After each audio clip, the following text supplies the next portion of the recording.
वचन, सत्य वचन, अमर वचन, जीवित वचन, दिव्य वचन, सत्य वचन, अमर वचन, जीवित वचन।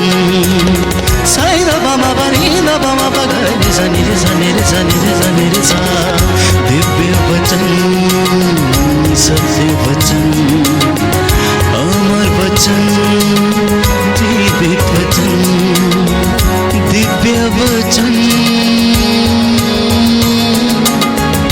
दिव्य वचन।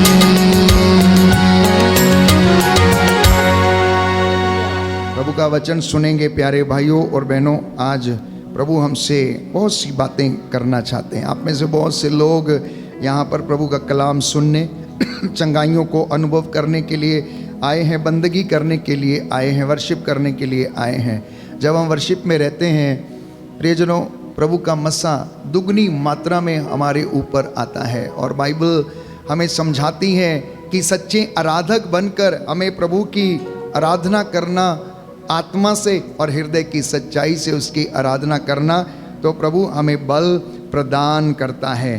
तो आज का जो वचन है वो मैंने लूकस के सुसमाचार अध्याय 5 पद संख्या 17 से लेकर 26 तक लिया है। हम इस वचन पर आधारित आज के वचनों को हम लोग व्याख्या करेंगे। लूकस का सुसमाचार अध्याय 5 पद संख्या 17 से लेकर 26 तक। पहले हम इस वक्तव्य को पढ़ेंगे, इन वचनों को पढ़ेंगे, ताकि इन वचनों के पढ़े और सुने जाने से प्रभु हमें आशीष प्रदान करें। लिखा है, ईसा किसी दिन शिक्षा दे रहे थे। फरीसी और शास्त्री पास ही बैठे हुए थे। वे गलीलिया तथा यहूदिया के हर एक गांव से और यरूशलेम से भी आए थे। प्रभु के सामर्थ्य से प्रेरित होकर ईसा लोगों को चंगा करते थे। उसी समय कुछ लोग खाट पर पड़े हुए एक अर्धांग रोगी को ले आए। वे उसे अंदर ले जाकर ईसा के सामने रख देना चाहते थे। भीड़ के कारण अर्धांग रोगी को भीतर ले जाने का कोई उपाय ना देखकर वे छत पर चढ़ गए और उन्होंने खपटे हटाकर खाट के साथ अर्धांग रोगी को लोगों के बीच में ईसा के सामने उतार दिया। उनका विश्वास देखकर ईसा ने कहा, भाई तुम्हारे पाप क्षमा हो गए हैं। इस पर शास्त्री और फरीसी सोचने लगे, ईश निंदा करने वाला यह कौन है? ईश्वर के सिवा कौन पाप क्षमा कर सकता है? उनके ये विचार जानकर ईसा ने उनसे कहा, मन ही मन क्या सोच रहे हो? अधिक सहज क्या है, यह कहना तुम्हारे पाप क्षमा हो गए हैं, अथवा यह कहना उठो और चलो फिरो? परंतु इसलिए कि तुम लोग यह जान लो कि मानव पुत्र को पृथ्वी पर पाप क्षमा करने का अधिकार है। वह अर्धांग रोगी से बोले, मैं तुमसे कहता हूं, उठो, अपनी खाट उठाकर घर जाओ। उसी क्षण वह सबों के सामने उठ खड़ा हुआ और अपनी खाट उठाकर ईश्वर की स्तुति करते हुए अपने घर चला गया। सब के सब विस्मित होकर ईश्वर की स्तुति करते रहे। उन पर भय छा गया और वे कहते थे, आज हमने अद्भुत कार्य देखे हैं। Hallelujah, hallelujah. यीशु की स्तुति हो, यीशु की स्तुति यीशु हो, को धन्यवाद, यीशु को धन्यवाद, यीशु की आराधना हो, यीशु की आराधना यीशु हो, की महिमा हो, यीशु की महिमा यीशु हो, को धन्यवाद। यीशु को धन्यवाद। आज के वचन को समझने का प्रयास करेंगे आत्मा की अगुवाई में। जहां मनुष्य की आशा समाप्त होती है, वहीं पर परमेश्वर का सामर्थ्य प्रारंभ हो जाता है। जहां पर मनुष्य की आशा समाप्त हो जाती है, वहां पर परमेश्वर का सामर्थ्य काम करना शुरू हो जाता है।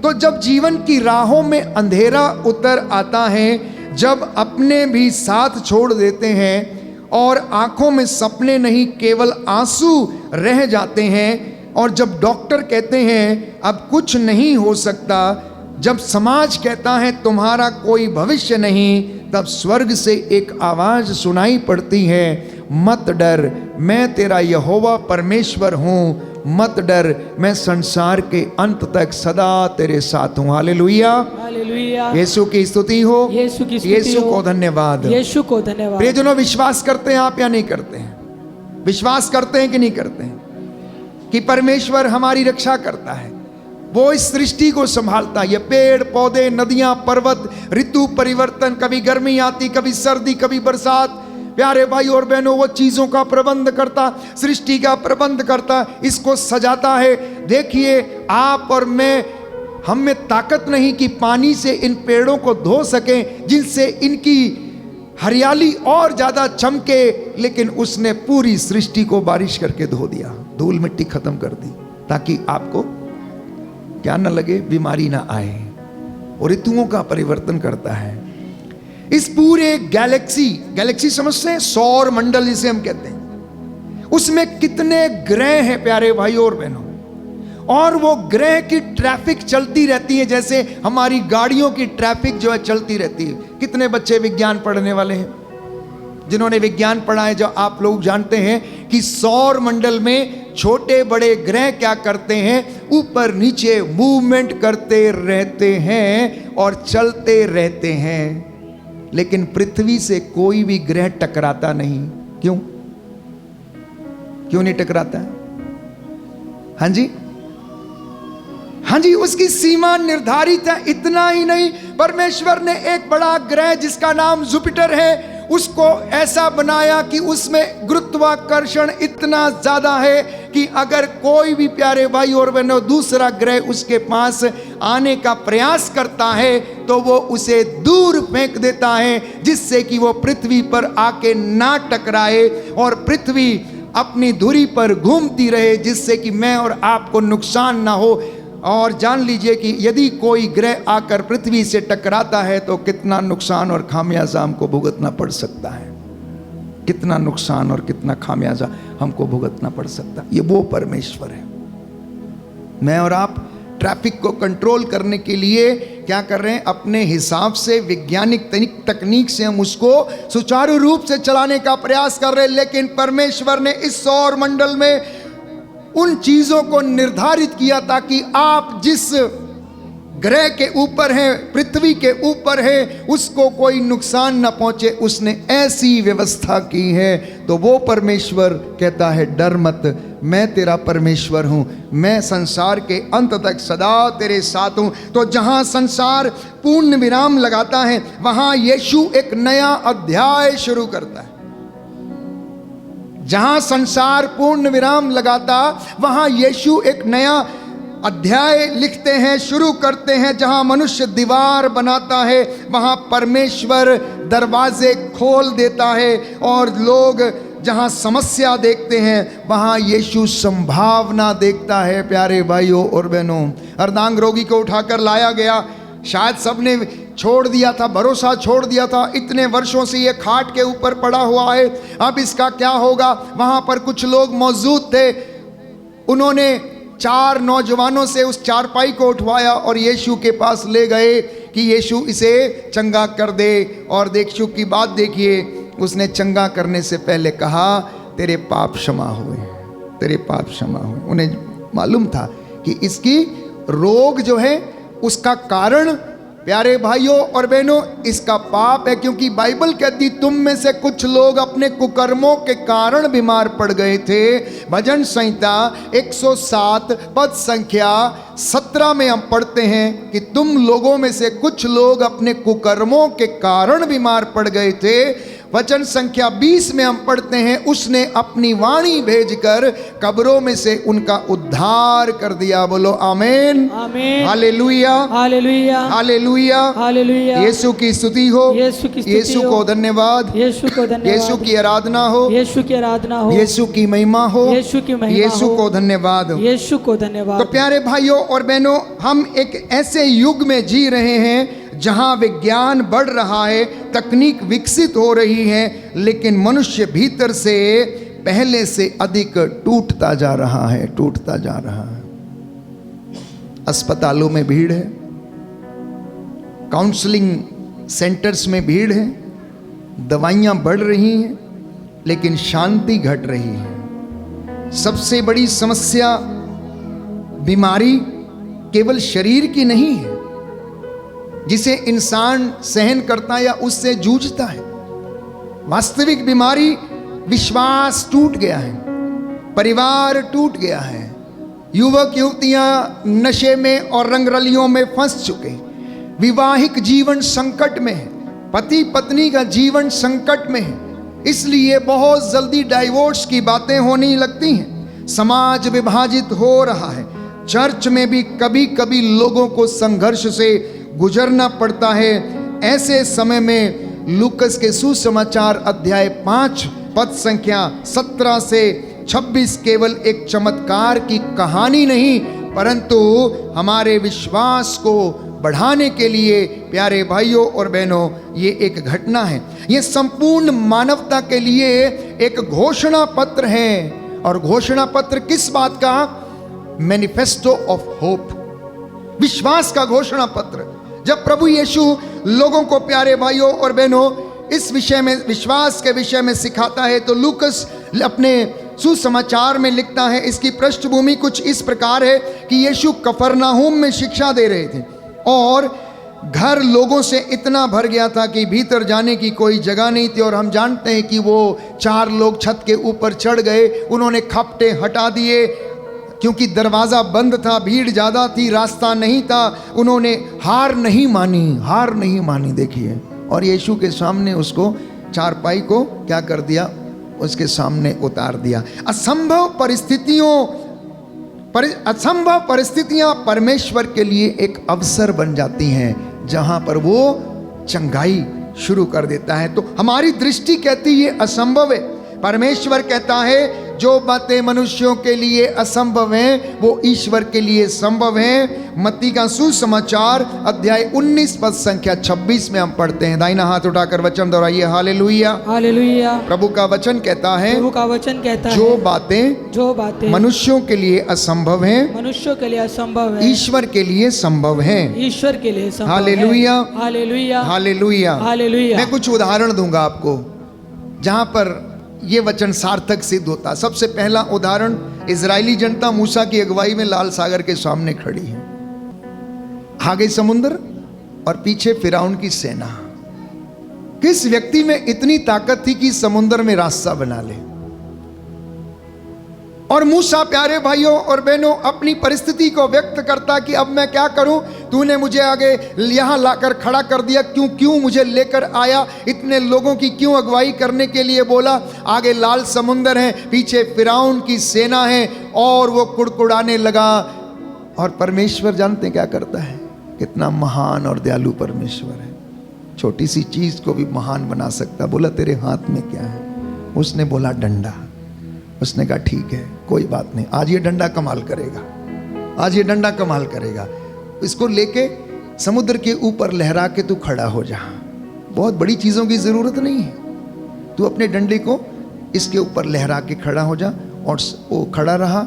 और बाइबल कहती है परमेश्वर ने पूरी रात पूरब की ओर से हवा चलाई और उसने पानी को 2 भागों में विभाजित कर दिया।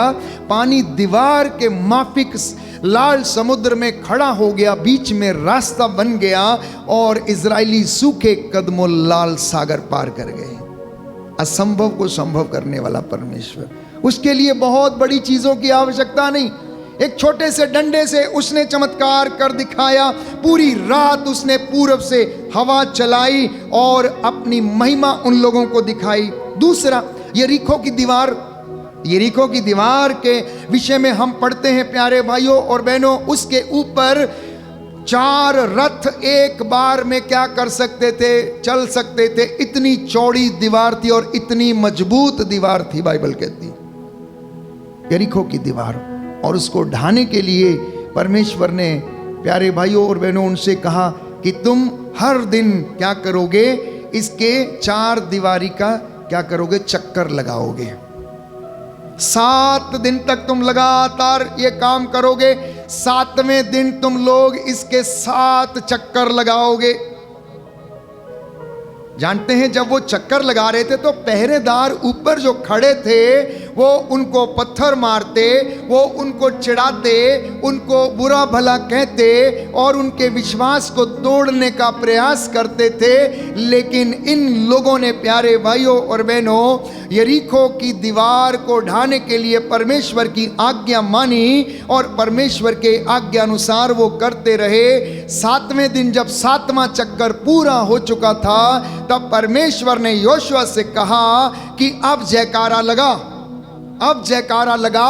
और सबने जब जयकारा लगाया तो बाइबल कहती है यरीको की दीवार ढह गई और सब लोग उसमें प्रवेश कर गए। तीसरा उदाहरण, 5000 लोगों को 5 रोटियों और 2 मछलियों से खिलाना और 12 टोकरे फिर भोजन टुकड़े बच जाना, ये अपने आप में असंभव बात थी, लेकिन यीशु मसीह ने उसे संभव कर दिखाया। चौथा उदाहरण, लाजर की कब्र के सामने प्यारे भाइयों और बहनों जब यीशु गया तो वहां पर आंसू बहाता है। वो आंसू उनकी आंख से निकलने वाला पानी नहीं था, लेकिन वो भाव थे, आत्मिक भाव थे, ईश्वर की स्तुति करने वाले भाव थे। अपने मित्र लाजर के लिए वो प्यार के वो आंसू थे, वो मात्र पानी नहीं था। इसलिए जब आपकी आंखों से घड़ियाल के आंसू गिरते हैं तो वो पानी है, लेकिन जब हृदय रोता है, जब आत्मा रोती है, जब अंदर से भाव आता है, वो आत्मा के आंसू हैं। जब आप प्रार्थना करते हैं तो प्यारे भाई और बहनों चंगाइयाँ खुद ब खुद हो जाती हैं। इसलिए मगरमच्छ के आंसू जो रोते हैं वो पानी के आंसू हैं, केवल पानी है। लेकिन वास्तव में जब दिल रोता है, आत्मा के आंसू जब निकलते हैं, हमारे अंदर से वो भाव फूटते हैं प्यारे भाइयों और बहनों, वो प्यार, वो दुख जो झलकता है, वास्तव में वो आत्मा का कार्य है। Hallelujah, hallelujah. यीशु की स्तुति हो, यीशु को धन्यवाद, यीशु की आराधना हो, यीशु की महिमा हो, यीशु को धन्यवाद, हालेलुया, हालेलुया। तो एक वैज्ञानिक से पूछा गया, क्या तुमने ईश्वर को देखा है? तो उसने कहा नहीं। उत्तर मिला, क्या तुमने हवा देखी है? बोले नहीं, लेकिन उसका प्रभाव देखा है। ठीक वैसे ही परमेश्वर दिखाई नहीं देता, लेकिन उनका कार्य पूरी सृष्टि में हमको नजर आता है, उसका काम पूरी सृष्टि में नजर आता है। तो समस्या से बड़ा हमारा विश्वास होना चाहिए। यीशु मसीह आज ये संदेश आप लोगों को देना चाहता है। यीशु ने उनका विश्वास देखा, किनका? जो 4 लोग चारपाई को उठा कर लाए थे। तो यीशु ने लकवाग्रस्त व्यक्ति की बीमारी नहीं देखी, लेकिन सबसे पहले क्या देखा? 4 लोगों का विश्वास उन्होंने देखा, उसकी लकवाग्रस्त की बीमारी नहीं देखी। तो विश्वास परमेश्वर का ध्यान आकर्षित करता है। ये आज का मुख्य वचन है, सुनना ध्यान से। विश्वास ईश्वर का ध्यान आकर्षित करता है। ठीक वैसे जैसे 4 लोगों के इस छोटे से कार्य ने प्रभु का ध्यान आकर्षित किया और उन्होंने उनका विश्वास देखा और रोगी को चंगा किया। विश्वास, कई बार मैंने आपको कहा, कोई भावना नहीं है, कोई इमोशन नहीं है, परंतु परमेश्वर के ऊपर सच्चा भरोसा है। विश्वास परिस्थिति से ऊपर उठकर परमेश्वर के वचन पर भरोसा करना है। तो अच्छे मित्र आपका जीवन बदल देते हैं, लेकिन बुरे मित्र आपका जीवन खराब कर देते हैं। तो 4 मित्र, उन्होंने केवल सलाह नहीं दी, उन्होंने उसकी चारपाई को उठाया।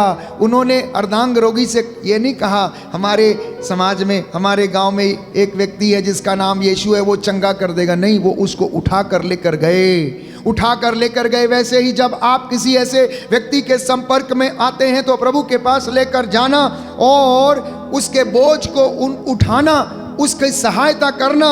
और प्यारे भाइयों और बहनों, वो ईश्वर उस व्यक्ति को चंगाई प्रदान करेगा। आज दुनिया आलोचकों से भरी है, लेकिन बोझ उठाने वाला कोई नहीं है। आज बहुत से लोग बुराई करेंगे, लेकिन आपका बोझ कोई नहीं उठाएगा, आपकी सहायता कोई नहीं करेगा।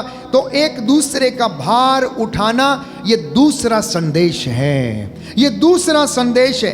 तो आज चर्च की सबसे बड़ी आवश्यकता एक्टिविटी नहीं, कार्यक्रम नहीं, बल्कि ऐसे लोग जो टूटे हुए लोगों को सहारा दें, उन्हें ईश्वर तक पहुंचाएं, यीशु तक लेकर आएं। ये प्रभु आज आपको संदेश देना चाहता है। तो विश्वास कभी दरवाजे नहीं गिनता, वो हमेशा रास्ता बना लेता है। एक और मुख्य संदेश जो इस दृष्टांत के द्वारा प्रभु हमें बताना चाहता है, विश्वास क्या करता है? अपना रास्ता खुद बना लेता है, दरवाजे नहीं देखता, गेट नहीं देखता।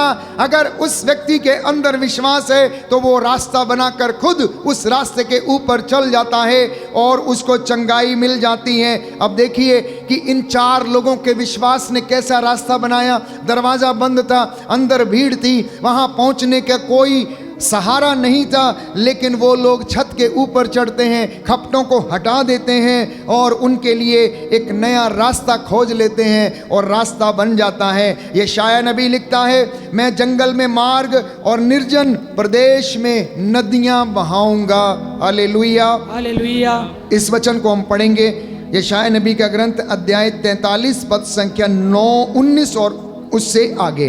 Book of Isaiah chapter 43 verse 19, chapter 43 verse 19 लिखा है, पिछली बातें भुला दो, पुरानी बातें जाने दो, देखो मैं एक नया कार्य करने जा रहा हूं, वो प्रारंभ हो चुका है, क्या तुम उसे नहीं देखते?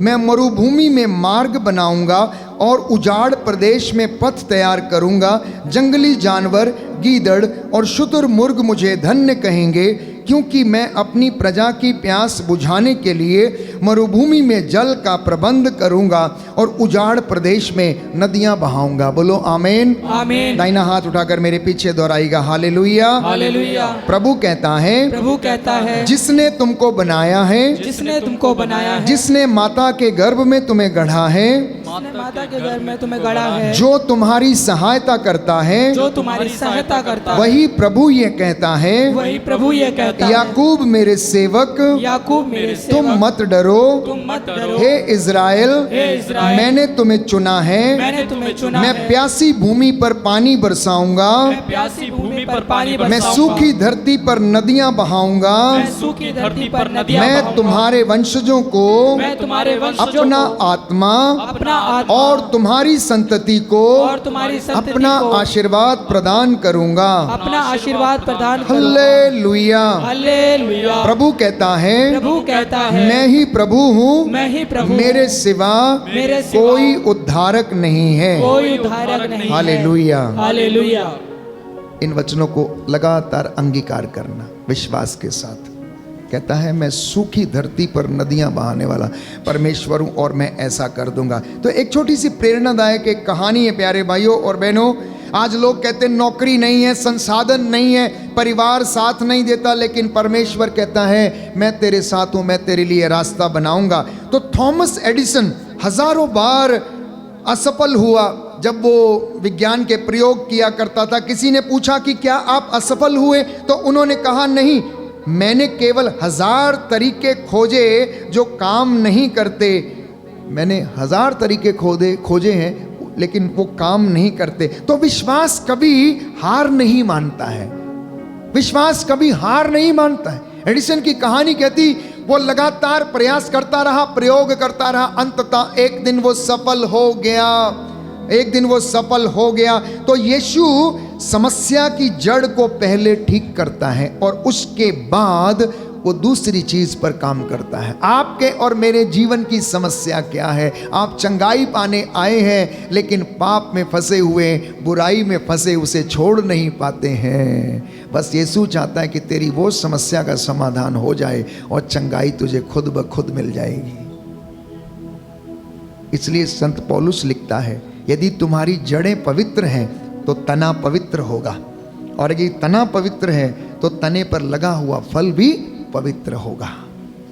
तो आपके जीवन की जड़ें, आपके आध्यात्मिक जीवन की जड़ों का पवित्र होना अनिवार्य है और परमेश्वर उन जड़ों को साफ करना चाहता है, शुद्ध करना चाहता, इसलिए अर्धांग रोगी से उसने कहा तेरे पाप क्षमा हुए। लोग सोच रहे थे उसे चलना चाहिए, लेकिन यीशु जानते थे उसे पहले भीतर से चंगा होना है, क्योंकि अगर यीशु उसे चलने का वरदान दे देते पहले ही तो उसके अंदर की बुराई शायद खत्म ना होती, अपराध बोध खत्म ना होता, वो पाप में ही रहता और चलने के बाद वो फिर से वही काम करता। इसलिए यीशु ने पहले ही कहा तेरे पाप क्षमा हुए। जैसा कि उसने पाप में पकड़ी गई स्त्री से कहा हे नारी किसी ने तुझे पत्थर नहीं मारा? उसने कहा किसी ने नहीं मारा। बोला मैं भी तुझे नहीं मारूंगा, जा आज के बाद पाप मत करना, आज के बाद पाप मत करना।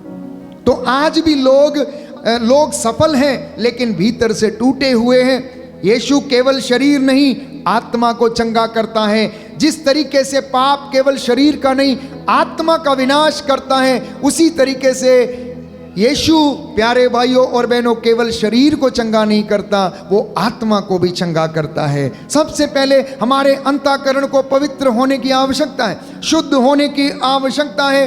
तब आपकी सोच बदलेगी, नजरिया बदलेगा, मनोभाव बदलेंगे और यीशु के वचनों के समान के साथ आप लोग जी पाएंगे। इसलिए भजन संहिता 103 पद संख्या 3 में हम पढ़ते हैं वो तेरे सारे अधर्म क्षमा करता है और तेरे सब रोगों को चंगा करता। दाहिना हाथ उठाकर वचन दोहराएंगे मेरे पीछे, हालेलुया हालेलुया। स्तोत्रकार कहता है, स्तोत्रकार कहता है, भजन संहिता 103 भजन संख्या पद संख्या 3 पद संख्या वो तेरे सब अधर्म क्षमा करता है तेरे सब अधर्म क्षमा और करता तेरे है सब रोगों को चंगा करता है। और तेरे सब रोगों को चंगा हालेलुया करता है। Hallelujah hallelujah hallelujah hallelujah. Hallelujah. एक और बात आज के इस दृष्टांत के विषय से हम लोग सीख सकते हैं। यूँ तो बहुत बातें आपने हजारों दफा इस दृष्टांत को सुना है और सैकड़ों बार इसकी व्याख्या को अलग अलग ढंग से सुना है, लेकिन आज प्रभु आत्मा की अगुवाई में हमें कुछ और गहराई से बताना चाहता है। तो यीशु केवल क्षमा नहीं देता परंतु वो नई शुरुआत हमारी जिंदगी में करता है, एक नई शुरुआत। अर्धांग रोगी का जीवन कैसा था? घर के बाहर खाट पड़ी रहती थी, उससे चिपका हुआ रहता था, दिन भर उस पे पड़ा रहता था। ये उसकी पुरानी जिंदगी थी। अब नई शुरुआत क्या हो गई? पापों को क्षमा करने के साथ साथ यीशु ने कहा उठ, अपनी खाट उठा और घर आ जा, घर चला जा, अपने घर जा। एक नई शुरुआत, जिंदगी की नई शुरुआत। प्यारे भाइयों और बहनों, वही शुरुआत मुझे और आपको मिल सकती है यदि हम इन वचनों पर भरोसा करें और अपने जीवन में उन्हें लागू करें। हमारे जो यथार्थ जीवन की समस्याएं हैं, जो समकालीन संदर्भ जिसमें हम जीते हैं प्यारे भाइयों और बहनों, वो आज दुनिया में ये है नशा, मोबाइल की लत, अश्लीलता, निराशा, डिसअपॉइंटमेंट्स, रोग, बीमारी, आर्थिक तंगियां और ऐसी तमाम चीज़ें जैसे भ्रष्टाचार, क्षमा नहीं कर पाना, परिवार का टूट जाना, धार्मिक उदासीनता, आध्यात्मिक उदासीनता। मनुष्य चलता फिरता दिखाई देता है लेकिन भीतर से उसे लकवा मारा हुआ है। क्यों? क्योंकि उसका अंतःकरण मरा हुआ है, उसका अंतःकरण मरा हुआ है। उसमें प्रेम नहीं, उसमें दया नहीं, सहनशीलता नहीं, इसलिए छोटी छोटी बात पर झगड़े कर लेता है। छोटी सी बात प्यारे भाइयों और बहनों बहुत बड़ी बात हो जाती, लाठी डंडे चलते, तलवारें चलती और सिर कलम हो जाते हैं और थोड़ी सी देर में ना जाने क्या से क्या हो जाता है। ये हमें समझने की आवश्यकता है। परमेश्वर कभी ऐसा नहीं चाहता है, क्योंकि हर इंसान उसका प्रतिरूप है, हर व्यक्ति ईश्वर के प्रतिरूप बनाया गया है। आप चलते फिरते भगवान हैं, लेकिन जब आप शैतानी हरकतों में फंस जाते हैं, बुराई में फंस जाते हैं, तो प्यारे भाइयों और बहनों वो चलते फिरते भगवान प्यारे भाइयों और बहनों वो हमारी जिंदगी में शैतान कार्य करने लगता है। इसलिए योहन अपने पत्र में लिखता है जिसमें प्रेम नहीं, जिस इंसान में प्रेम नहीं, उसमें ईश्वर का तत्व मौजूद नहीं है, उसका अंतःकरण मरा हुआ है। इसलिए आज जब आप ये कलाम सुन रहे हैं, वचन सुन रहे हैं, तो अपने जीवन में जब आपको लगे सब कुछ समाप्त हो गया है, उस वक्त याद करना कि परमेश्वर आपके साथ है, आप उसके पास जाना। एक छोटी सी मार्मिक कथा है। एक व्यक्ति ने तितली को उसके ककून से जल्दी निकालने की कोशिश की। तितली तो बाहर आ गई लेकिन कभी उड़ नहीं सकी। आखिर क्यों? क्योंकि संघर्ष ही उसके पंखों में शक्ति भरता है। कई बार परमेश्वर संघर्ष समाप्त नहीं करता, संघर्ष बल्कि संघर्ष के बीच हमें बदलता है। आप में से कई लोगों की ये सवाल है, हमने इतना प्रार्थना किया, इतने उपवास किए, इतना बार माथा टेका, इतने बार स्नान किए, लेकिन हमारे दुख का अंत नहीं होता फादर जी, हमारी बीमारी का अंत नहीं होता फादर जी। प्यारे भाइयों और बहनों, संघर्ष हमें तगड़ा बनाता है, संघर्ष हमारे विश्वास के पंखों को मजबूत करता है, संघर्ष हमारे आध्यात्मिक जीवन की कमजोर कड़ियों को मजबूत बनाता है। इसलिए उस प्रार्थना में लगे रहना ही मेरे और आपके लिए फायदेमंद है, क्योंकि परमेश्वर जानता है कि आपको किस तरीके से वो दृढ़ करेगा। मैंने कहा कि एक व्यक्ति जिसने तितली को ककून से बाहर निकाल दिया, वो जिंदा तो रही लेकिन कभी उड़ नहीं सकी, कभी उड़ नहीं सकी। क्यों? क्योंकि जब वो खुद प्रयास करके बाहर ककून से आती हैं तो उसके पंखों को क्या मिलती है? ताकत मिलती है। तो क्रूस का संदेश क्या है? दुनिया ने कहा क्रूस एक हार का चिन्ह है, लेकिन परमेश्वर ने कहा ये हार का चिन्ह नहीं, ये विजय का चिन्ह है। दुनिया ने कहा कब्र अंत है, लेकिन परमेश्वर ने कहा कब्र अंत नहीं है, यहीं से पुनरुत्थान प्रारंभ होगा, यहीं से पुनरुत्थान प्रारंभ होगा। दुनिया सोचती कब्र में डाल दिया तो हो गया, सब कुछ अंत हो गया, लेकिन यीशु कहता है मैं जीवित हूँ, तुम भी जीवित रहोगे, तुम ईश्वर को वैसा ही देखोगे जैसा वो है। इसलिए अपने आप को तैयार करना उसकी मेज पे बैठने के लिए।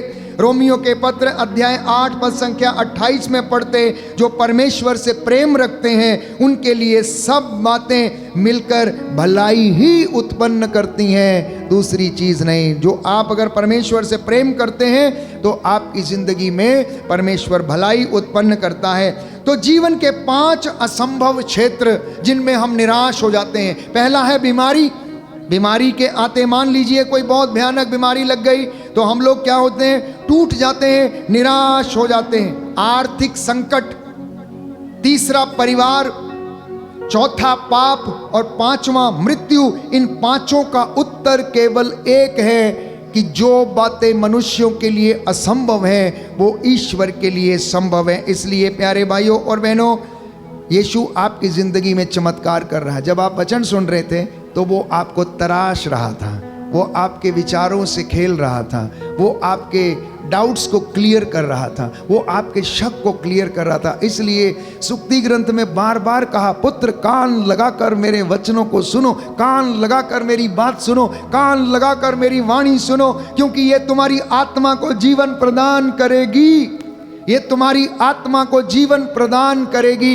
इसलिए हिम्मत नहीं हारना, निराशा में नहीं रहना। जब नाव भंवर में डूबने लगे तो उस वक्त लोग क्या करते हैं? नाविक को याद करते हैं, नाव को चलाने वाले को याद करते हैं। जब नाव डूब रही होती है सब लोग उसकी तरफ दौड़ते हैं, भागते हैं। जब आंसू प्रार्थना बन जाए तब यीशु को पुकारना। जब जीवन टूटने लगे तो उस वक्त जीवन के निर्माता को याद करना।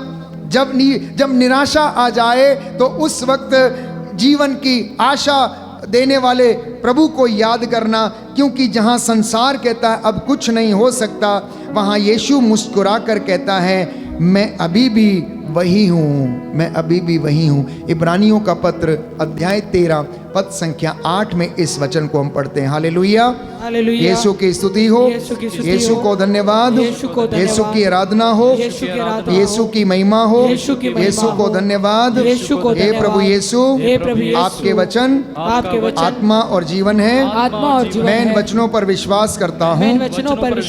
हालेलुया, मैं विश्वास करता हूँ मैं चंगा हो गया हूँ और ये वचन मेरे जीवन में 100 गुना फल लाएगा।